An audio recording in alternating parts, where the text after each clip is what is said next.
মাছটা ভেজে নিয়েছি, সাথে টমেটো ভেজে রেখেছি। এখন পুরানো দেবো আস্তা জিরে, পেঁয়াজ। পেঁয়াজটা ভাজা হয়ে গেছে, একদম কম মশলা লাগছে, শুধু হলুদ, লঙ্কা গুঁড়া, কাঁচা লঙ্কা।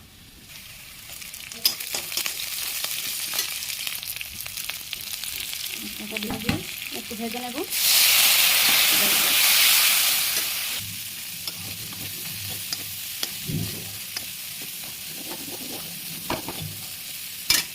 দেখো তেল ছেড়ে দিয়েছে, এখন জলটা দিয়ে ভালো করে ফুটিয়ে নেব। জল ফুটে গেছে, এখন আমি মাছ আর টমেটোটা ছেড়ে দিয়েছি। একটু ভালো করে জালটার পর সিদ্ধ হয়ে গেলে এটাকে নামিয়ে নেব অল্প ধনে পাতা দিয়ে। দেখো রান্নাটা আমার শেষ হয়ে গেল, এখন ধনে পাতা অল্প দিয়ে দেবো। দেখো আমার রান্নাটা হয়ে গেল, দেখতে কেমন হয়েছে বলবে সবাই।